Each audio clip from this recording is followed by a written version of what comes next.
especially if it's something as daunting as a novel or a big research paper. The question really boils down to is, how do I start? A question came to me the other day from my good buddy Scott. And it's actually a good question because I think it's something that a lot of us writers really struggle with, whether we want to admit it or not. He writes, "Hey Zach, how do you begin writing when you feel like you have a million thoughts and feelings in your head, but pinning them to words feels like an impossible undertaking? Feels that when I do try to write, that even though I haven't said a word, I've still expressed all thoughts and feelings via my emotions. So it feels like digging them up again to put them into text is just redundant. Sorry if this sounds crazy, it's just difficult to describe. I'm ordering your book too as soon as I post this comment." So first off, Scott, much love to you. Thanks for ordering a copy of my book. You're a good man. Don't let anybody tell you otherwise, especially Ulrich. Second, you're not crazy because I've been there and I know exactly how you're feeling. So you're telling me there's a chance? One thing I think we tend to forget about is just how vulnerable writing can be, especially if you're writing something that's sensitive, controversial, or maybe you're digging up some old emotional scars or insecurities in your life. Because as soon as you hit that send button on that email or Facebook post, or you finally decide to publish your work, your writing is out to the world for judgment, for better, for worse. And subconsciously, I think that contributes to what I would call writer's paralysis, where you're ready to go, ready to start writing, whip out your laptop, but then you just go, and you end up staring at a blank screen for about an hour. What Scott's question really boils down to is, how do I start? Especially if it's something as daunting as a novel or a big research paper. Which to that, I would counter with, well, what's your theme? Or out of your entire story, what's that one major point or takeaway you want your audience to come away with? Because once you have your theme, it's going to become much easier to craft your story or narrative. So here are 3 tips to help you start and overcome this writer's paralysis. Number 1, just start writing.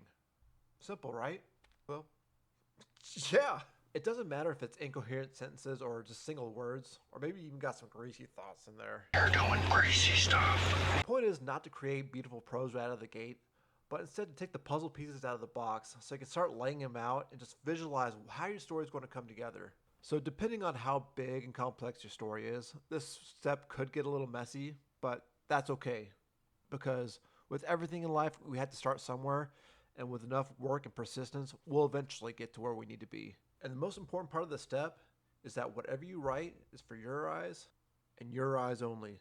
So that means after you've created something coherent, you take your notes and you have the right to destroy them, delete it, burn it, whatever you want. So just in case grandma doesn't come across it and says, "Oh my God, Granny, don't!" Yeah, that'd be bad. Number 2, you don't have to start from the beginning. As human beings, it's natural for us to want to start from the beginning because that's how our brains work and that's how we process stories. But in reality, you might not know the beginning.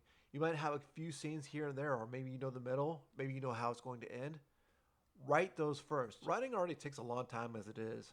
And so if you have to sit around and try to figure out the beginning, most likely you're going to be spinning your wheels and just wasting time.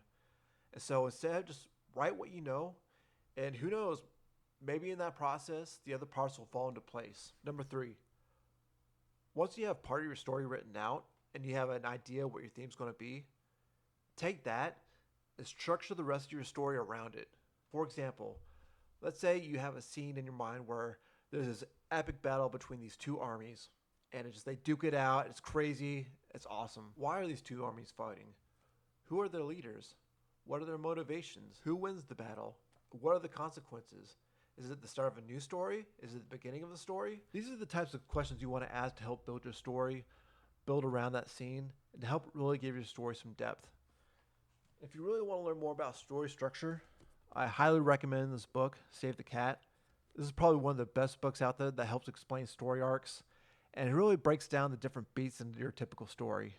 So this one's by Jessica Brody. They also have the OG version by Blake Snyder, which is more geared towards screenplays, but invaluable asset for anybody who's writing stories. So if you're having trouble starting, just remember, 1, simply just start writing.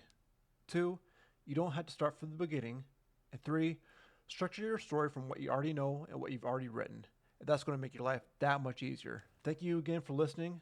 I'm Zach Andrews from Grizzly Chathams Publishing. And don't forget, like the video, subscribe to the channel, leave a comment, buy a copy of my book, leave a review on Amazon. Okay, I think that's enough for today. If you have an idea for a story but don't know where to start, or maybe you just don't know how to get across the finish line, then let's talk. Thank you again, and as always, God bless.